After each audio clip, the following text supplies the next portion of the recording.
Thank you very much. It's brilliant to be here and to get to meet you all.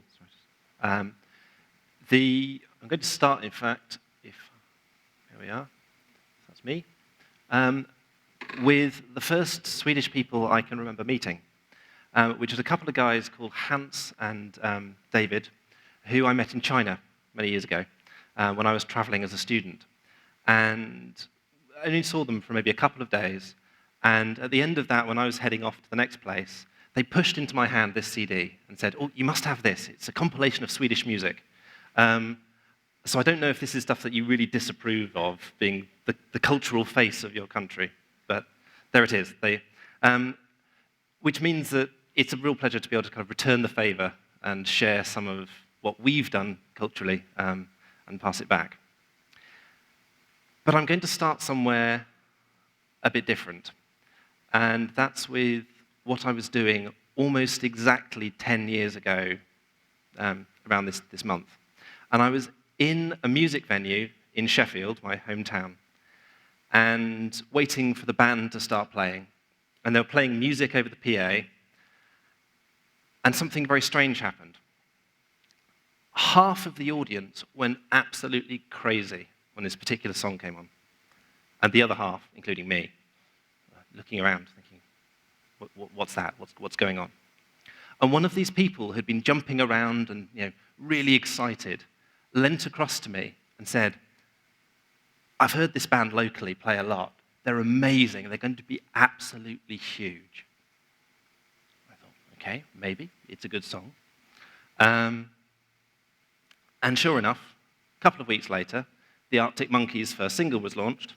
And then a couple of months later, their first album was launched, and shortly after, they were touring stadiums around the world, and I never got to see them live, because they're playing these huge venues elsewhere. But I mention that for a couple of reasons. One is that there's something really exciting about that moment when you know something's about to happen, and that's just, I think that's a buzz that we all get and all share. And the other thing was just this sense that at the time, everyone spoke about the Arctic Monkeys as the classic band where it was social media that did it. It was MySpace, of all things. And that's how it happened. It was just this overnight thing. But of course, we all know, working as we do, that overnight success never happens overnight. And there's a lot of stuff behind it. So what I'm hoping to do is share some of the things that we're working on and how we've got there, and so that you can maybe learn from some of the things that we've been through in that process. So that's the plan, that's the ambition. I do sort of accept that audience data isn't rock and roll, although I'd like to think it was. But nonetheless, I think it is potentially quite an exciting moment. And the reason for that is there are a number of us in the UK who have been working on audience engagement, audience development, audience research for a long time. And if at some point in that time you had caught us maybe in the pub on a Friday evening, long week, all a bit tired, and he said, "Go on then. So why do you do it? What's the driver? What's the motive behind all this?" We'd probably have said something like this: that we believe that the audience should be central to the arts, and that we want audiences to love arts organizations, we want arts organizations to love audiences, and we think it's possible. We think we can really help all those people within organizations who believe that same thing, that we have a way of helping them. And we know that people in arts organizations often have very difficult jobs, and that there are tools that we can give people that will help them do that and help them understand the audiences and connect with them. But if we'd had that conversation a few years back, it would have been totally fair if you had said, "That's a nice idea, but the way of collecting this information for all these arts organizations doesn't exist. And the data itself doesn't exist. It's a nice dream, but if you talk about understanding your individual organization's audiences and understanding that in a big context and being able to compare and contrast and all of that detailed analysis of who these people are, it just isn't possible. So, sorry.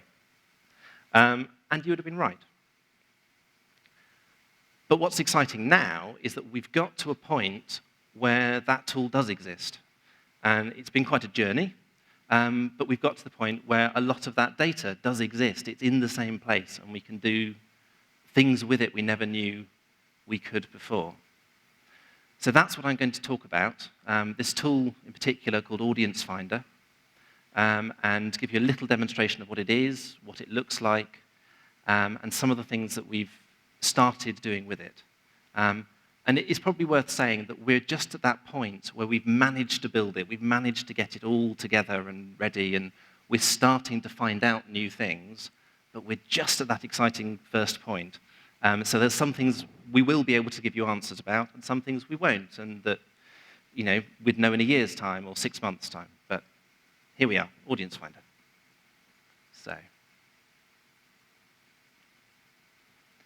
So the audience agency, I'm sorry, I don't know how much you were told in the introduction, because unnervingly I didn't understand a word. So hopefully it was all nice, but anything that wasn't the true bit. So the audience agency are an agency that work across England and Wales to support organisations around their audiences, which is quite a general thing to say, but we help with organisational strategy, planning, with marketing consultancy, with market research, and lots of things like that. We're based in 2 offices, in London and Manchester, and various other little dots on that map are others of us who are spread around the country. But my responsibility particularly is for that bit, the north, which is, of course, the best bit.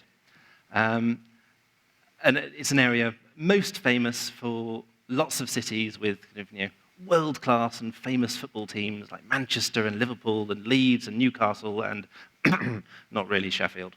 But anyway, it's that's home. And among all those different things that we do work on, Audience Finder is probably it is the single largest project.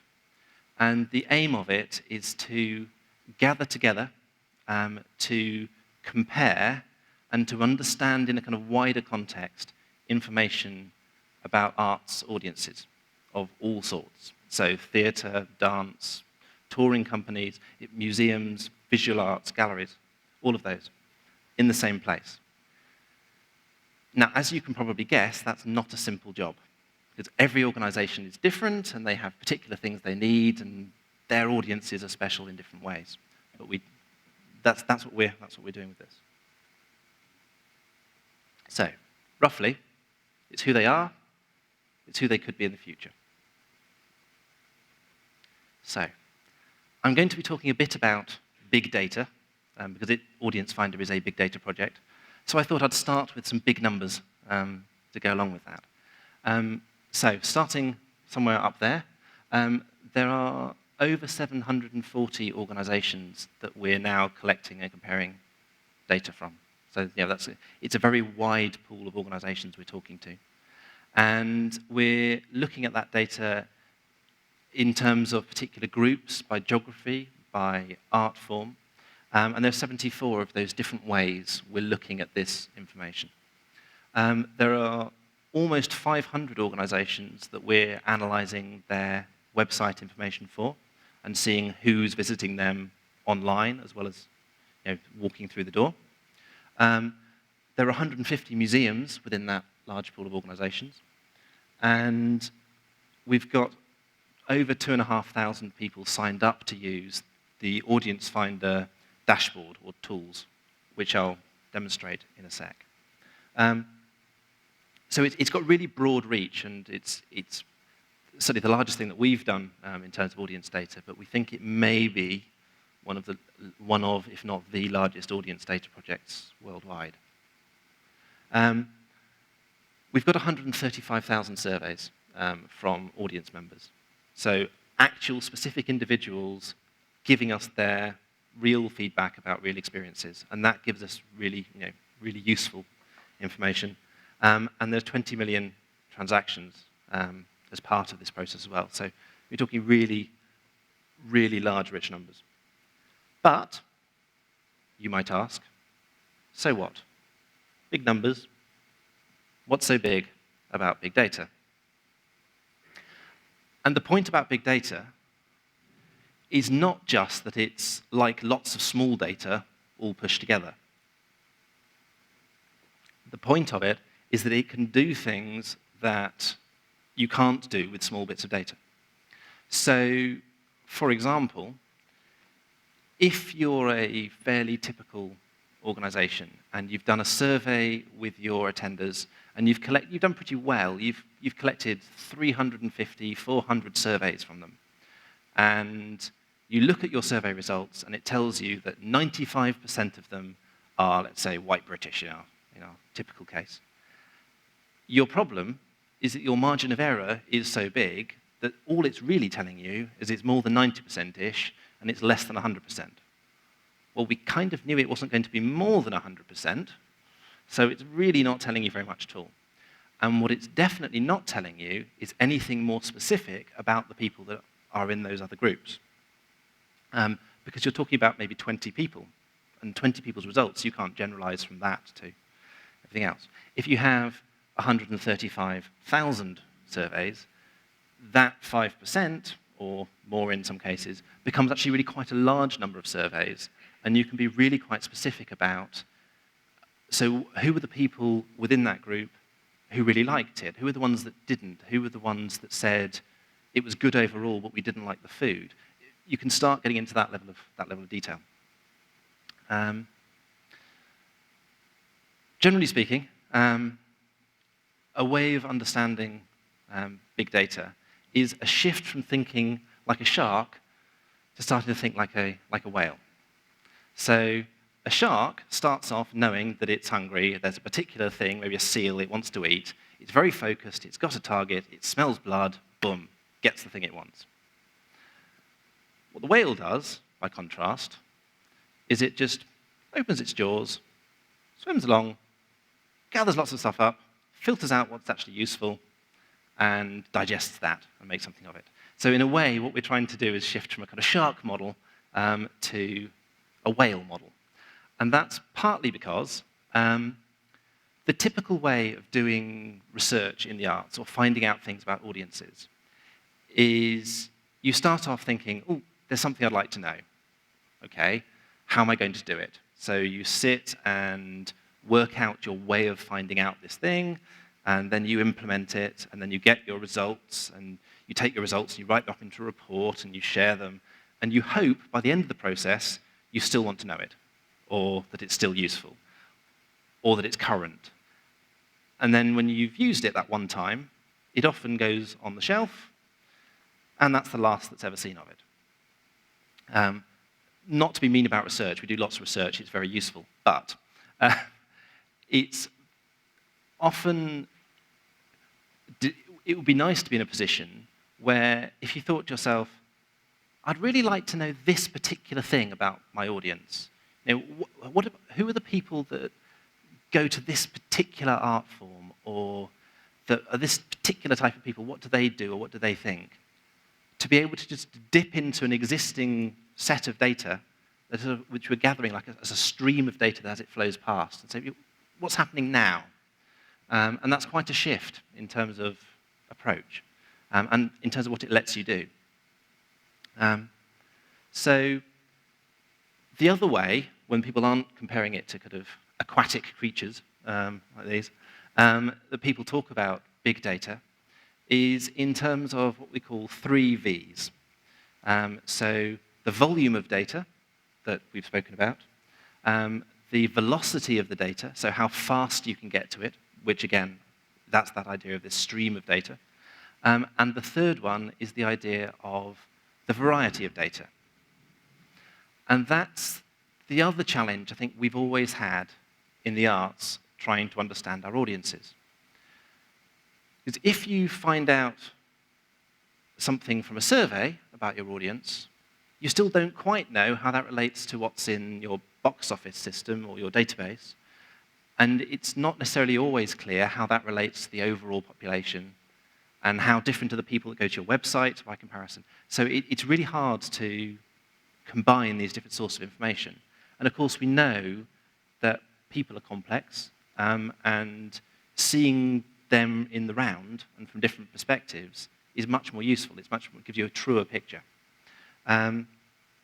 However, to do that, you have to have a way of linking these things together. There has to be some mechanism. And there has to be some kind of common language between these different types of analysis.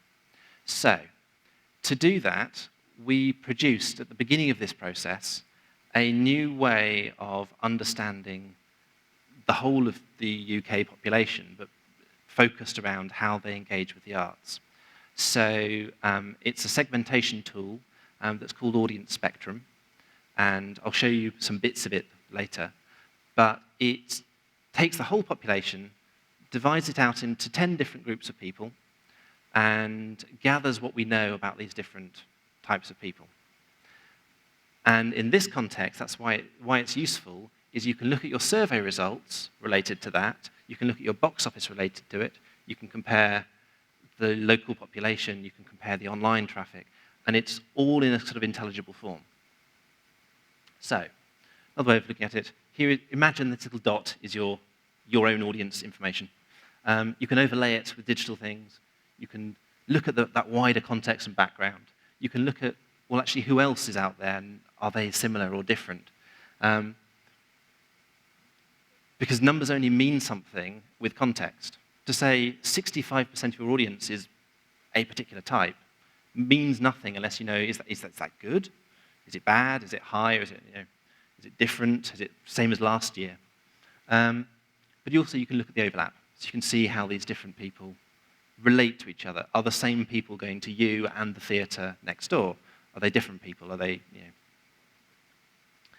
So as I've said, these are the sorts of things it lets you do. So you can see your audience in the round, in context. You can see literally where they are. There's mapping built in. You can see what types of people. You can compare different types of audiences. But you can also work with other people to do that comparison. So, for example, one of the venues that's in my little area of the north is York Theatre Royal. Obviously based in York. The city's so great, they named it once. And it's a really great theatre, but they're about to redevelop it. And they've ripped out all the centre of the theatre, and they're extending it outwards, and it's quite a big thing. So the theatre's shut for a year while they're doing all this work. But obviously, they don't want to not be producing theatre for a year, so they've built themselves a new temporary theatre in one of the big museums in the city, which is the National Railway Museum. And they've got a production that's very, very good, that's based on the children's book, The Railway Children, if anyone's familiar with that story. And the story of it ends up with these children trying to stop a train, and it's all very dramatic. In the staging of it, they have a real steam train that comes on stage as part of the staging. So it's quite a kind of amazing thing to have done. But they did this event in York before, they took it on tour to London and elsewhere, and they've now brought it back for this year when they're closed. So they wanted to talk to the museum about audiences. And they're saying, we know, because we've worked with them for a long time, so they knew who their audiences were in terms of the theatre, but how did the two relate? If they were going to do marketing that was useful to the theatre and the museum, they needed to work out how to fit those two ways of thinking and doing things together. But they discovered, they sat down for their first meeting saying, we understand things this way, rail enthusiasts and people that love Shakespeare, and those are quite different types of categories. But they found out that the museum had been taking part in our museum's version of Audience Finder. The theatre had been taking part in the theatre version, And all of the information they had about their audiences from us was using this same tool, and is using the same language, which meant they could then sit down and say, the theatre's getting people from this area, quite local. The museum has a much wider reach. They're getting, in some ways, quite similar groups of people. Some of them are getting more, one of them was getting more of one type and one was more of another. But they could piece all those different bits of information together and start looking at, between them, what was the thing they needed to do and how they could help, not just in the short term, in terms of promoting this new show, but also what the longer-term benefits of working together were. And indeed, there's lots of other organisations in York that are using the same system. And a couple of days ago, the big commercial theatre got in touch and said, we want to be using the same kind of data. So that gives us the opportunity to start saying, so what's happening in York overall? Who's being missed out by all these organisations? Or what are the opportunities to do things differently? Another example of that is related to one of the things that's one of the government's hot topics in the UK at the moment, which is the idea of what they're calling a, quote, northern powerhouse. So they're basically trying to turn all the cities in the north of England into some kind of big new economic area that's going to be like a kind of English Ruhr or something like that. So that's the ambition. And as part of it, they're trying to put in some really very large-scale cultural infrastructure, some large cultural organisations. And they've already built a couple of very big art centres in Manchester as sort of the centre of this area. But they're looking to put one in that's on a different scale again. It's sort of, initially it was meant to be like a £70 million new art centre. They're now talking about it being 80, 90, 100 million pounds, but it's going to be big. But they had a slight potential problem, because they had this ambition: we want to create a thing called the factory, and we want to drop it into the middle of Manchester. But what happens? What happens when you put a venue that big, that's new, into this existing kind of environment? And what does it do for other people in Manchester? What does it do an hour away in Leeds? Does that matter? Will it stop theatres in Leeds getting audiences because they're going to the factory? So that's the kind of question which we wouldn't really have had much of a way of answering that in the past. But what we could do on this instance is we had information about who the audiences were at all the big Manchester organisations, the Lowry and the Art Gallery and all the other theatres. And we had information about the ones just across the hills in Yorkshire. So we could see how far are each of these people getting people from. Do people travel from Leeds to Manchester or the other way? Are there some people who there doesn't seem to be as much product for them as you'd expect because they're attending less than you might think they would? If the program for this new venue is meant to be really kind of innovative and experimental but large scale, are there enough people of the right type who might go? And because we had all that information, we could analyze that and say, the risks are this, this, and this. There are certain venues that might need a little bit of help, a little protection, but there's a real opportunity in these areas, and there's not a risk about these other people. So they could plan for a kind of citywide view with a much more sort of informed basis than they otherwise would have done. So I suppose what I'm trying to highlight is that on the one hand, there's ways we can help individual organisations in terms of what they're doing or individual partnerships. But on the other end of the scale, there's all the other things that we can do which are about how you can then use that really kind of big aggregate of the data in ways that benefit all the individual organisations and all the artists and the audience they work with, but isn't something that one organisation on its own would have the resource, the time, or even possibly the incentive to do singularly, because it's about a much wider view. Okay. There's also just some very specific tools and widgets and information and guides of how to do things that are built into Audience Finder that we're making freely available to people. So we're saying, well, here are some case studies. Here is a way of writing a plan to develop your audiences, and it will automatically take you through the process. So that's just some useful things we think people would benefit from and would like. So that's what we've been trying to do. I'll show you what it looks like as a thing in a second. But we're at an interesting point now because we've had the initial 3-year phase of fun. Oh, gosh, I'm galloping away. Thank you. Yes. Oops.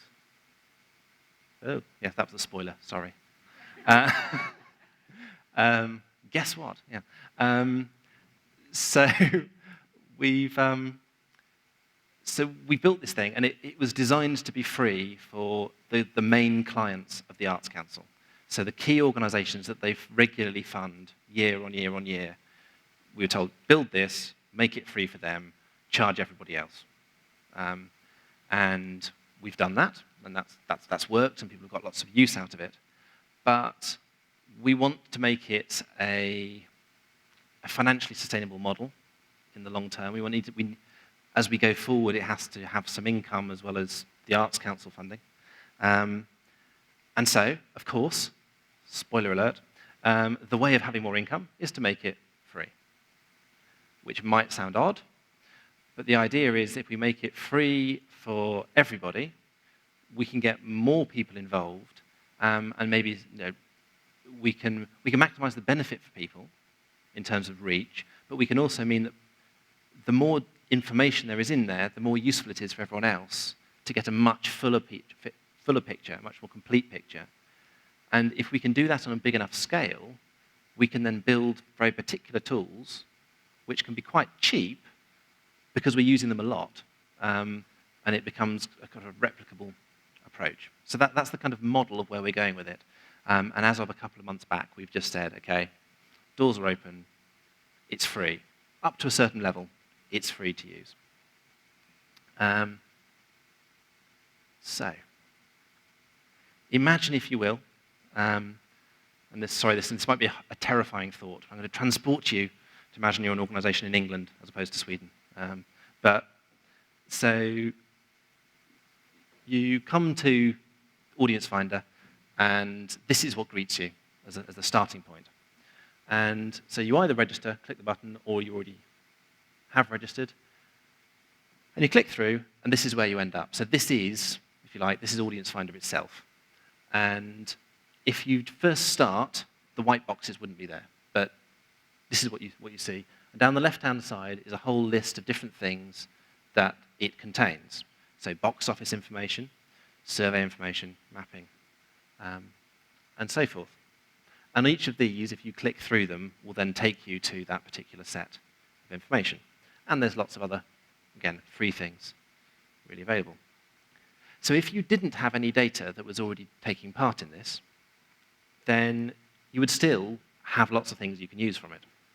So, for example, this little button down the bottom with a map leads you to something which says, this is what we've aggregated, this is what we know about the whole national picture.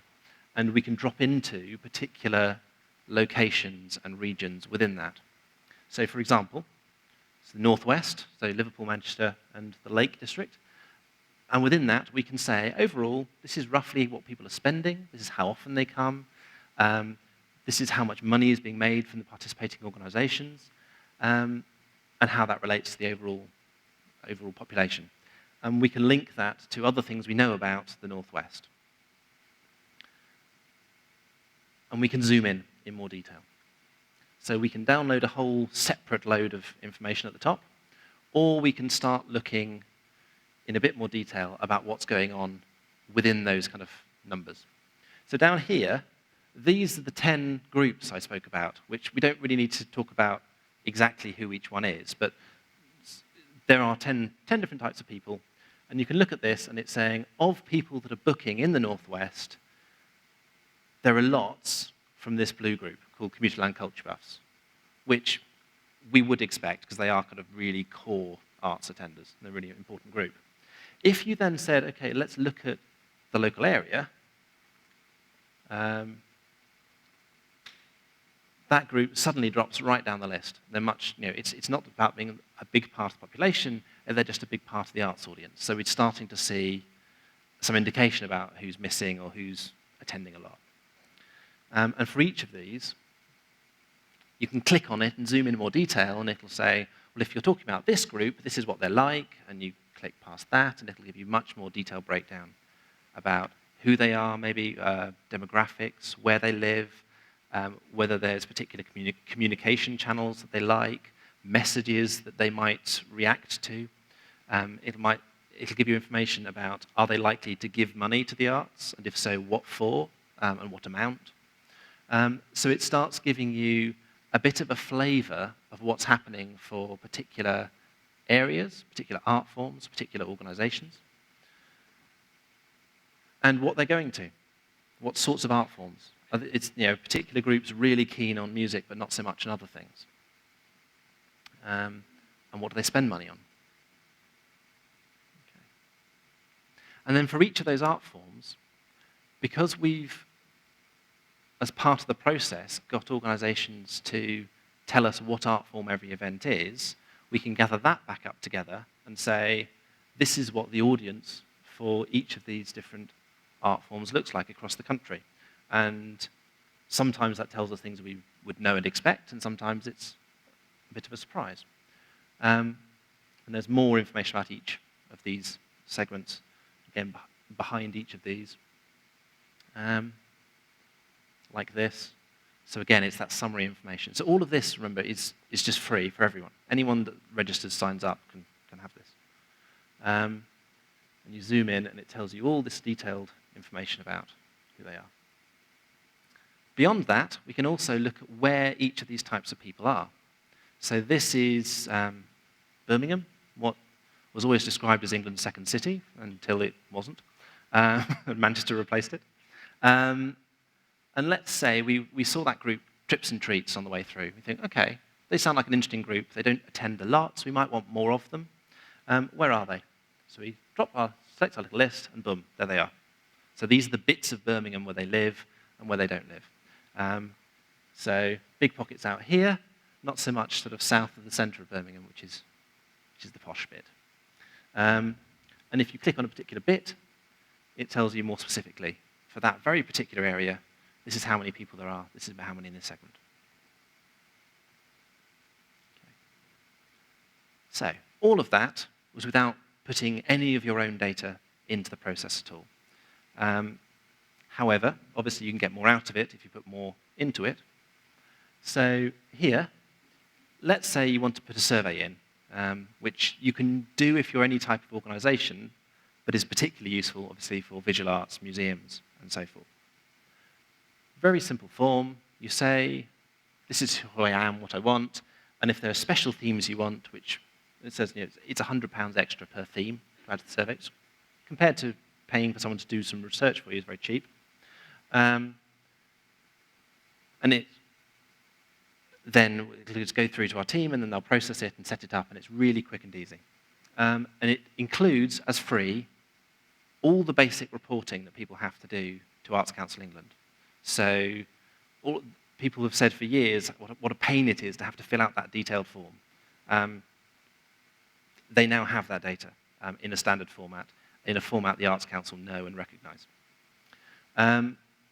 Different ways of doing it, and we're looking where possible for that kind of sample that's big enough to make it robust. But all of that data, whatever the size of the sample, is improving our national understanding of arts audiences as well.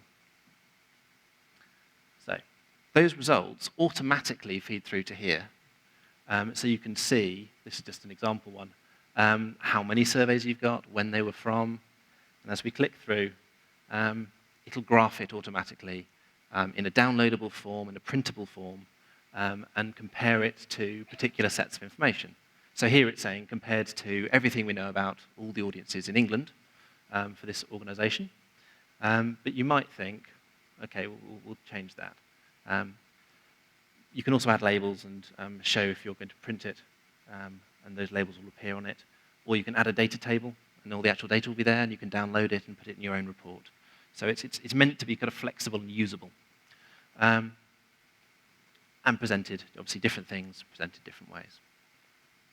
But you can look at your information compared to different things. So rather than the national picture, maybe you want to compare it to your local region or to a particular defined group of organizations who are working together or are similar. And you can just do that, just change the little clusters up there. Okay, so that's the survey side, so it's all nice and easy. The box office side is it's the technically hard bit. This is the bit that's probably caused us most pain internally to do. Because there's lots of different box offices across the country, and each one is set up differently and has different information in different ways. But we've built a system that takes an automatic extraction from any one of a list of systems I'll show you and takes it into a standard format and into a standard database. And once it's in that database, we then pass it back to the venue and say, here's a list of your separate events in here. Can you either tell us or confirm that these are the right art forms for each event? They fill that out, send it back to us, we upload it into the big database, and it then feeds the dashboard. And that means that everyone has got information in a standard format with standard art forms in a way that then becomes really comparable between them. So again, another nice little simple form. The tiny question which is quite important, which box office? We'll soon be able to take data from any box office if it can get out into a standard form. So we're building a kind of way of picking up standard data outside of any system. So this is just to give credit where it's due to our technical partners who are rather brilliant, Baker Richards and JCA, who are doing some of the build. And that's a list of the systems that we currently can do the automatic thing with. I don't know if any of you use any of those, or whether they're very different systems in use here. But, and it comes through, very similar look and feel. It's all about making it comparable and easy. And so similar thing, filters, so you can compare what you're talking about. And so here you might want to compare to the West Midlands, and that changes all the comparative numbers in the little red boxes. And again, it's all neatly graphed. You can pick to look at just individual art forms, just at different years. And you can start seeing what those differences are. Now, one of the standard problems with box office data is that different people do different things in different ways, and there will often be lots of events coded that are actually free tickets of some form or other. So if you need to, you can untick those and take those out, or you can take out people who are booking large groups. So again, it lets you say, let's ignore the agents, let's just look at the individuals who are booking tickets. And it includes things like art form crossover. So it's quite a range of information, and all of this is the free bit. So all of this is kind of the standard bit. And this last one looks at who's visiting your website and says, well, what type of people are they? Which websites they come from, which websites they go to, and indeed, where do they live? And we get that information via the ISPs, so the service providers. This is based at the moment on a different model. So this is the Mosaic model is the model used by the people that built our system, but we're in the process of arranging to be the only people worldwide they'll let use their own system in this, and also the only people they'll let use this free publicly. So that's quite a nice thing. So, I did have a funny experience with explaining this section to a venue a little while back. When I was saying to them, these are the websites that your website visitors are coming from. And I said, so you look down the list, some of these are obvious, Google, of course. MarkThomas.com, the political comedian. lots of traffic to your website coming from his. And the person I was talking to, the marketing manager, said, oh, I have to stop you. I'll call you back in 5 minutes. It's not on sale yet. If we're getting lots of traffic, we need to make sure we can actually sell the tickets. So it can be really very practically useful, as well as that kind of big picture kind of what it shows you. So that's quite a lot of information, both in terms of what I'm telling you, but in terms of what it collects. And although we've tried to make it very easy for people to use, it's been quite a difficult process to get there. So the question is, well, why is that worth it? What's it all been for? And it comes down partly to that thing we were saying about the whale approach, that to some extent you collect the information, then you work out what you can do with it afterwards, which sounds paradoxical, but has value, and I'll explain that in a sec. But it's also given us a chance to find out and test some really quite specific things. So, for example, most of the surveys include a question about which of these reasons was a reason for you to come to this event? And of these reasons, what was the most important reason to attend? And we've looked at that, and to some extent, it's not a surprise. People go to events to be entertained, very largely. So 85% across almost all art forms say, yes, being entertained is one of the key reasons for me to come. Now, that can fill us with a little bit of fear, because we think, but we were hoping to do stuff that was more interesting than that. It's not just about being entertaining. But bear in mind, these people are already coming, so it's working for them, so you don't need to worry. But it's important to understand that the way that they're understanding what they're coming to and why is about entertainment. So it's about that, maybe one of the things you need to talk to people about, rather than pitching it as being about something different, because it works for them on that level. Interestingly, though, that picture is almost entirely consistent across different art forms, with one exception. Anyone want to guess? It's visual arts and galleries. And the reaction we got, that entertainment, still very important, but noticeably less important for visual arts than other art forms. And other things that were also important elsewhere were much more important for visual arts than they were for other ones. So intellectual stimulation ranked relatively highly for visual arts, and a sense of personal identity ranked really highly for visual arts. So there was a sense in which people were coming for different reasons, which could mean one of two things. And this, I think, illustrates that this isn't about telling you, it's about telling you information, but it doesn't have to answer the questions. It has to help you frame the right next question. So for visual arts, the question might be, is it just that you're not managing to be entertaining enough? So the people that would have come and said they were going to be entertained didn't come because it wasn't. Or is the art form doing something fundamentally different and needs to be understood and interpreted and communicated in terms of that difference? So in terms of a different role, a different sort of, if you like, different function. So for example, could it be that the reason why the Baltic Gallery in Newcastle has been really successful as the center of a kind of regeneration of Gateshead and Newcastle is precisely because it connects so strongly to the idea of personal identity. And people say, if there isn't a great gallery here, this isn't the place for someone like me. And if there is, then maybe it is the right place. And maybe that's why Tate Modern, Baltic, etc., are so successful at that particular type of role.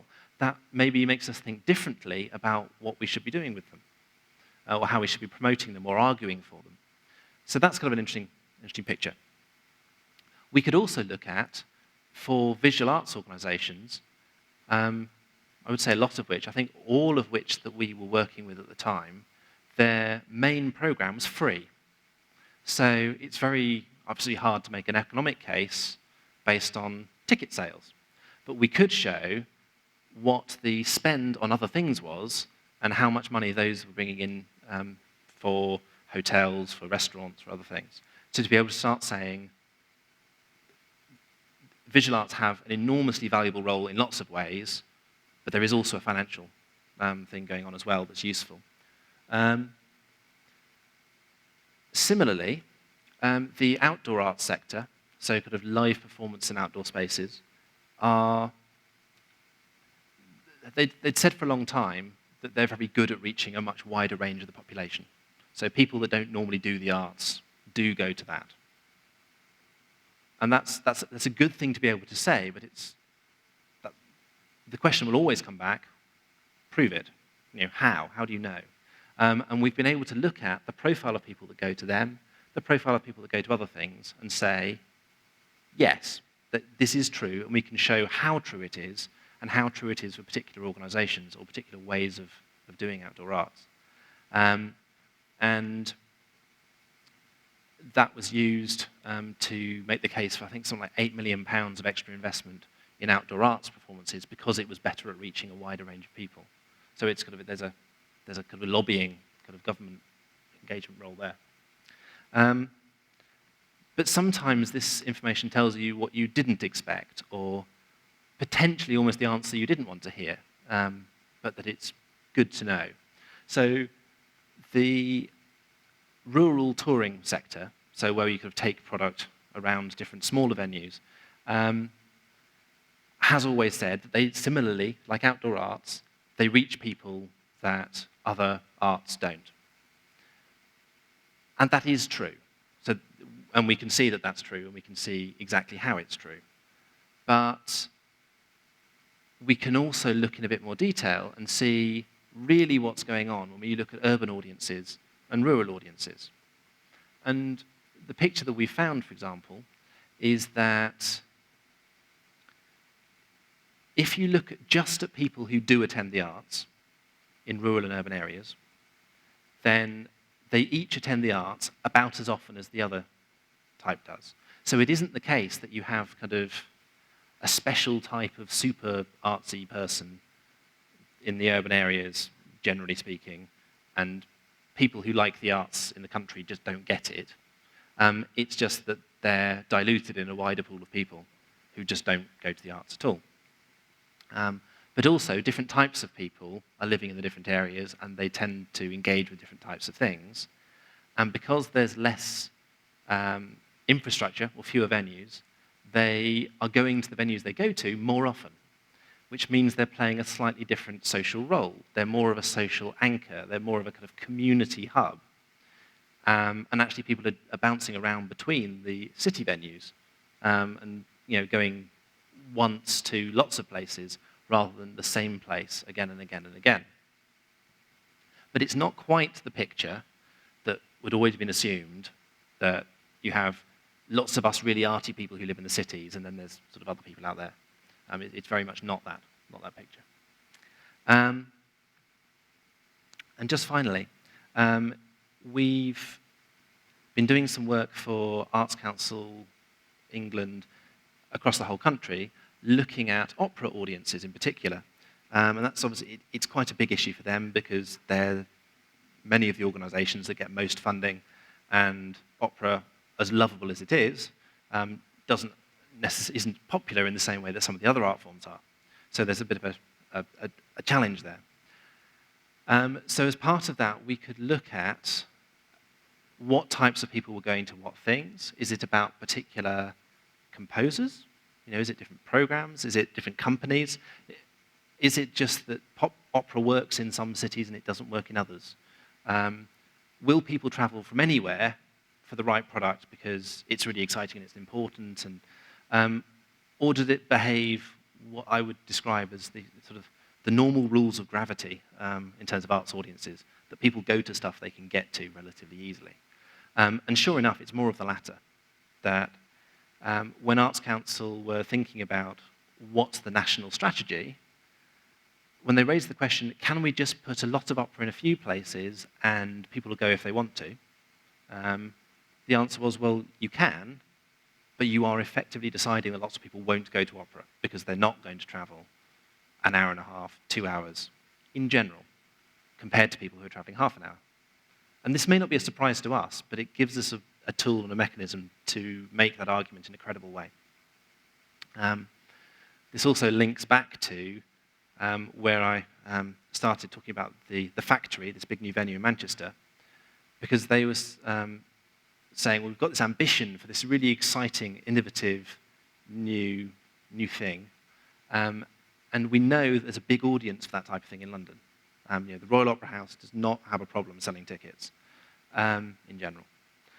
But will that work somewhere else? Will it work in Manchester? And we could look at the profile of different bits of the country and say, actually, if it's not London, the next best place for this type of thing, the next highest concentration of precisely this type of people, is Manchester. So that gives you a kind of a way in, and it gives them a chance to say, so maybe where we're looking for places to push particularly innovative opera or difficult or new, it's more likely to stick in Manchester than in Sheffield or Newcastle or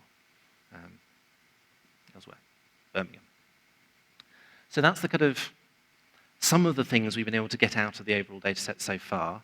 We're continuing to dip in and have a look for particular things and do particular briefings talking about particular areas or art forms. There's an event in 2 weeks' time where we reveal for the first time what we found out about London and the way that London behaves.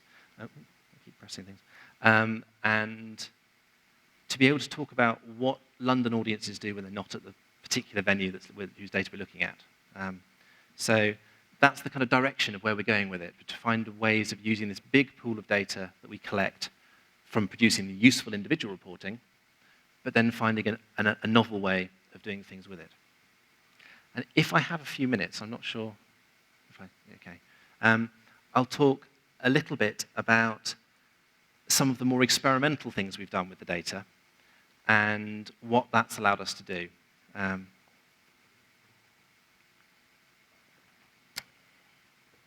So behind the dashboard that I've shown you, there's this big warehouse of millions of records. And we got support from the National Innovation Agency in the UK, a company called Nesta, to try out some interesting things with the arts data in partnership with some sort of big interested organisations. So the Barbican Arts Centre in the City of London, the National Theatre, the English National Opera Company, and ourselves. So we're kind of treating ourselves as a participant as well as running it. So we said to them, tell us anything you'd like to know about your audiences or based on audience data, and we'll try and find a way of making that useful, or what bits of information we've got here or that we can find that fit together to give you a kind of useful picture on that question. And they came up with some really delightfully different ideas and answers. So each organization picked 4 ideas they thought, there's something interesting. Somewhere in these 4 things, there's something interesting. So between those, they then picked 2 they thought, okay, this is a real goer. They piloted it, they tried it out, and then eventually it said, okay, which is the one thing that you want to build and make into a real thing? And those have all been built now, and we're now in a position where we can start sharing them with other people. So the National Theatre pride themselves on being innovative, leading the way, being prepared to do things for the whole of the sector that they can only do because they're the National Theatre, which is brilliant. As a result, their idea was very different and involved effectively taking lots of information from Twitter about anyone that said they were interested in theatre in London and mashed it all together and said, okay, so what are theatre-interested people interested in? And finding ways of coding that up and starting to hear the conversation that the people that are interested in them are interested in. So that's quite a kind of an unusual, quite technical thing. And it's probably something that, in its immediate form, is less useful than it might be in a few iterations' time when they've managed to make it more precise. These others, I think, are a little bit more immediately useful. So this one was the English National Opera. So they've got an audience finder dashboard. They've got that kind of overall view of their audience, but they wanted to know a bit more about it. So they said, is there a way of creating, if you like, a kind of a special dashboard, an extra dashboard, that allows them to look in more detail about the audience by each particular audience type? So in this instance, it says here, they want to look at this group called Commuterland Culture Buffs. Very sensibly for an opera company, absolutely kind of core audience. And for that group, then say, so what do those people do? We know what they do with us, and this will tell them, but what are their other habits and interests, and what productions do they go to? If they're going elsewhere, are they going elsewhere to see Cats? Are they going elsewhere to see some innovative new theatre? What's going on? Who are these people? How much are they spending? Where are they going? How many tickets are they buying? So that's given them a whole new look on the data. And again, that's something that we can then share with other people. The Barbican had a wide range of really interesting ideas. But when it came down to it, it was about what's the thing that's really going to make a difference to the money, to make the sort of commercial opportunity. And they've got a really successful membership offer at the Barbican. But they want, obviously, to grow that and have more members and people coming more often. So they wanted to explore that area. But one of the things that we found surprising from doing this, in retrospect, I think we should have maybe guessed it might be the case, was that it wasn't just us giving them information they didn't already have. It was often about giving them better and faster and easier access to information they had, but it was somewhere else in the organization. So in their case, they've got the marketing box office team who hold all the audience data and are very good with it, and then they've got the development team who want to know about memberships and then all the kind of other development work. But every time the development team wants information from the marketing team, they have to put a special request in and ask for it in the right way and get to the front of the queue in terms of being provided it. And of course, the Barbican, huge art centre, lots of product on, incredibly busy. The marketing team aren't, they've got lots to do already. So they were finding it quite difficult to find exactly what they needed when they needed it. So being able to just give them information back about their current members really quickly, really easily, was very useful. But beyond that, they wanted to know of people who were members, who's likely not to be a member in future, or what can we do about stopping people stopping being a member, and what are the patterns behind this behavior. So that was one thing, retain members, but also on the other side, how do they find new members? They've got huge numbers of people that go into the building at different points, but which ones are the ones that could be members? And they could look not just within the Barbican information to say, people who attend the Barbican a lot could be a member, makes sense, but they could also see what else those people are doing, where they live, what types of people they are, and start to get a better sense of who the best prospects for membership were. So the people they might want to just put a little bit of extra time, money, effort into converting to be members because they fitted the picture really well in other ways. So maybe there's certain other venues that, maybe people that go to the Donmar warehouse are particularly likely to be people that would be interested in being a Barbican member, more than people that go to the Old Vic. Yeah. So it allows them to kind of predict who these might be. So that was the third of the ideas. And the fourth of these ideas has a sort of special place in my heart, because at the first one of these sessions we said, anyone come up with any crazy idea, this is the one that I thought, yes, we could do this. Wouldn't it be fun? So in some ways, it's quite a strange idea. But I remembered a conversation I've had with various friends who work as marketing managers, marketing directors, who's saying that their nightmare scenario, the thing that ruins their week or their month, is that moment when they're working really hard on their marketing campaigns and all their very carefully thought out and planned ideas about how to grow audiences. And the door of the marketing office opens, and the artistic director comes in and says, we've got this show, it's not selling, stop doing everything else, sell this show. And they say, well, it's a nightmare because you can spend a lot of time, a lot of money trying to sell something, and actually, in the back of their mind, they're thinking, it's selling okay. You know, it's contemporary dance on a wet Wednesday night in Barnsley. It was never going to sell 2,000 tickets. It's doing all right, but they didn't have any real way of having that conversation because it wasn't sort of based on particular evidence. It would just be them saying, we think it's okay, and that doesn't really work. So that was at the back of my mind, but it sort of developed from there, and we started to think, rather than looking backwards all the time and saying, this is last year's audience, and this is what they did, this is who they were, this is how they behaved, saying, if this is what we think we're going to do next year, given what we know about previous people, what do we think next year's audience is? So if we program the following things at the following times, at the following prices, what would be a normal result for that? What's typical when you do that particular thing? It's this. We're not saying it will happen. We're just saying that's your kind of best first guess.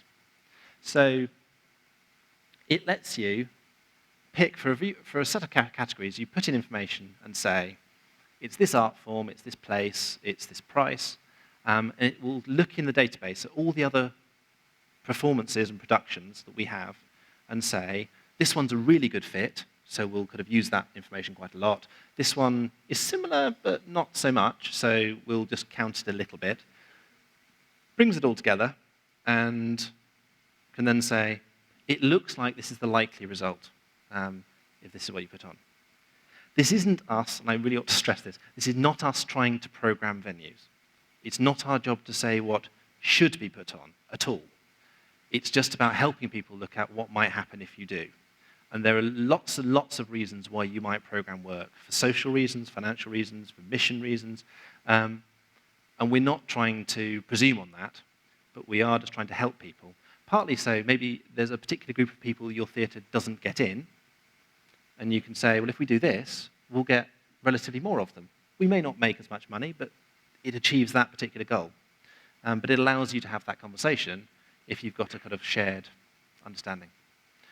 It also allows us, because we've got the big warehouse of data, we can test our predictions against the existing data, so we can keep seeing how wrong we were or how right we were. And they reckon that so far they can predict 50% of the difference between productions based on this, which is it's a long way from being nothing. So what would happen? You put your things in,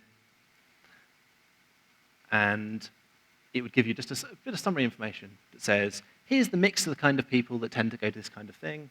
This is roughly how many you'd expect to come in each group, when they might book. So again, you maybe want to see if it hasn't sold well, is it because it's one of those things that will tend to sell later, so actually it's all fine for now. How they'll book, and the other things about types of people. So yes, so that's the performance planner, and that was our kind of little experimental one. And what we're looking to do is gradually add in more information and more ways of understanding, so more categories of information to feed in, to test it with more data as more organizations come on board and see if we can find out new and different things that might help this, sharpen up as a picture. But yes, so that's the more experimental edge of what we can do with this data.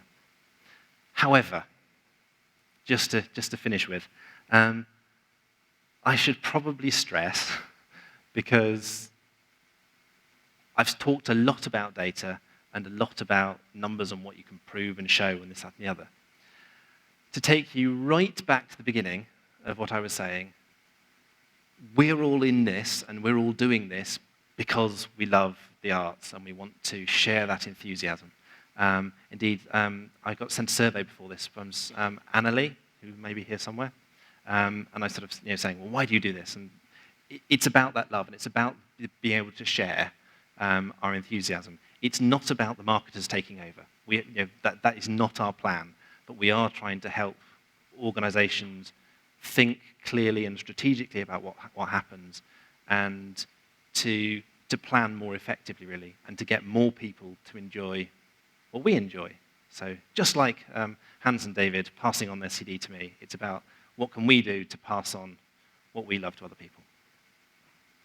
So, thank you very much.